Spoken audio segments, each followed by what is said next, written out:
Are you living with fear and anxiety regarding an illness or condition?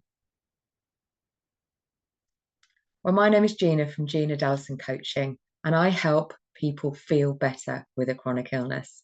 And today I want to share with you what happens when we speak to a practitioner or a doctor and they give us some advice or they give us a prognosis that is given with a dose of fear. What happens in our body, how it doesn't actually help us heal and help it certainly doesn't make us feel better.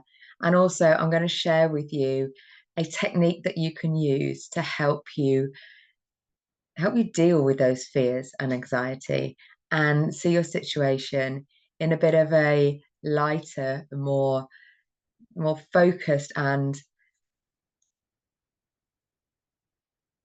what's the word? What's the word? The word is positive, more positive way. So what happens when you get given a diagnosis, or what happens when you speak to a practitioner?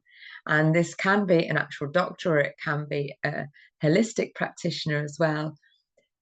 They are determined to tell you how they see your prognosis from what they have learnt. And a lot of that is down to fear. If you don't take this medicine, this will happen. If you do this thing, that might go wrong. This could go wrong. All of these things. And it's a frightening place. When I was diagnosed with multiple sclerosis, my diagnosis was actually quite gentle. But I heard of some really terrible ways that people were diagnosed. Basically being told that the chances are they will be in a wheelchair, things will be really bad. They would struggle to live their lives the way they wanted.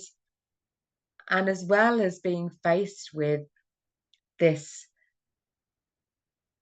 idea that actually life is never going to be the same again, you're surrounded and shrouded by fear. And what happens when you're in fear? Your body goes into fight or flight.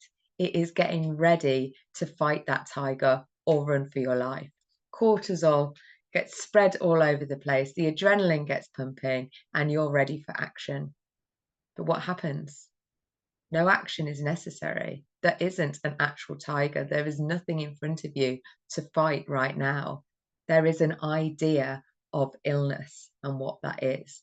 And that's causing all this fight or flight response. Yet there is no fight or flighting that actually needs to take place. And what happens when your body is in fight or flight, when it's getting ready with all the adrenaline pumping, is it shuts down your immune system. It shuts down your rest and repair system, because there's not much point rest and repairing a body if you're about to get eaten by a tiger.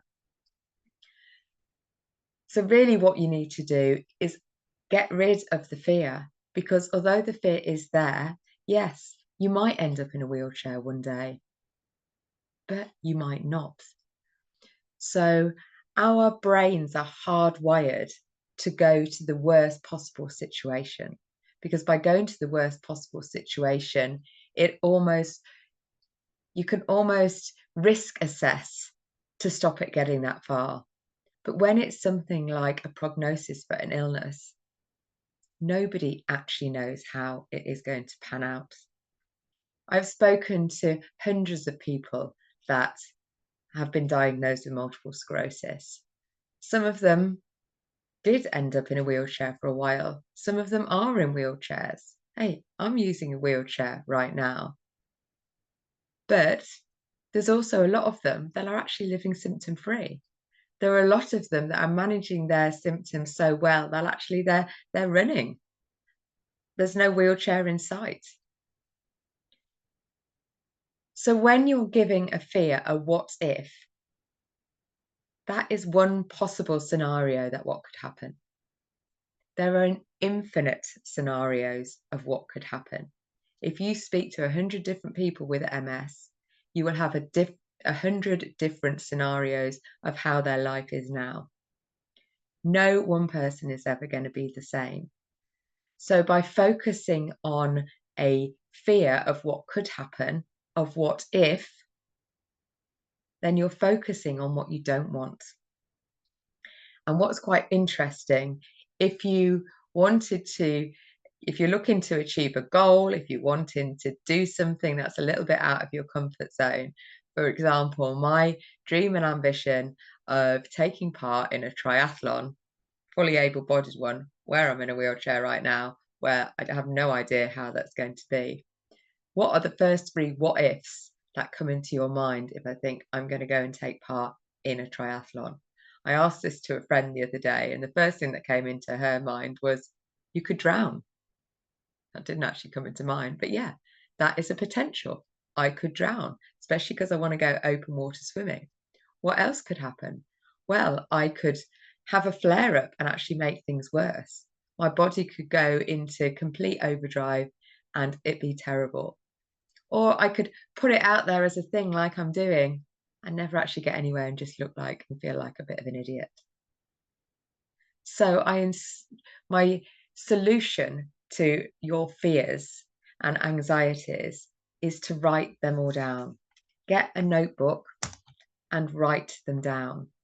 Quite often we don't want to write things down, because if we write things down, it's like, whoa, we've really got to face them.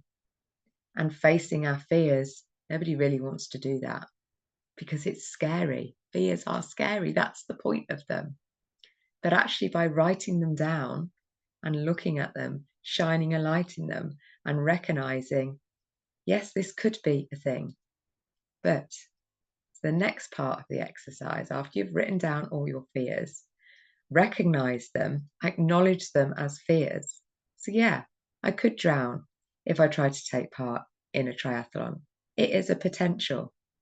Is it something that's likely to happen? Probably not, no, because I'm a pretty good swimmer, even with the MS.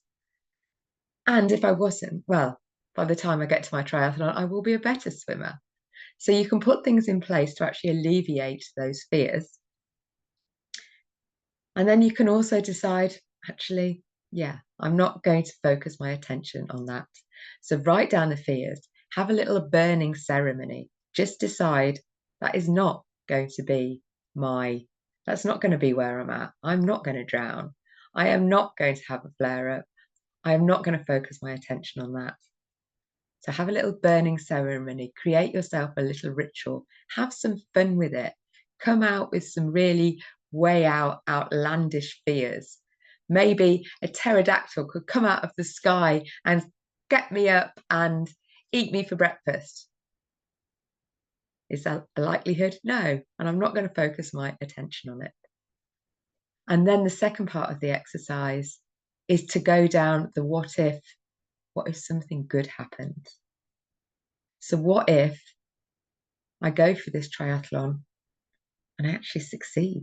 I actually get through it and I get through the finishing line. What if that? What if when I get through the finishing line, there is somebody that wants to make a documentary of my journey because it was so inspirational? What if people watching that decided that they wanted to get up and actually managed to get out of their wheelchairs and walk towards the finishing line? What if something good happened? Now, all of those things, maybe they will, maybe they won't. I don't know. We've got an infinite array of possibilities. But I tell you what, I know that by focusing on what if I succeed? What if I actually get through that finishing line? What if when I come out at the other end, there's some good stuff happening because I've documented my journey and through the highs and lows, and I've achieved it. And even if I didn't achieve it, what if something good happens of that? Just by trying, it pushed me a little bit further. It got me out of my wheelchair and got me walking. What if it sent me on a journey and I met some incredible people and we just had an amazing laugh? We don't know what is going to happen in the future. But by focusing on the what if, the negative part, which our brain is hardwired to look at to keep us safe, we're still here now because we've focused on maybe some negative stuff. But that's not where the living is at, is it? by focusing on the negative stuff, because if you're focusing on the negative stuff, you'll never even try. And if you don't try, you're not fully living. And sometimes we're so scared of almost dying that it stops us from living. So I encourage you, if you're suffering from any fear or anxiety about anything, whether it's illness, a goal that you want to achieve, or anything else, write down those fears. Look at them acknowledge them, notice them, say, hey, thank you, fear, for being there.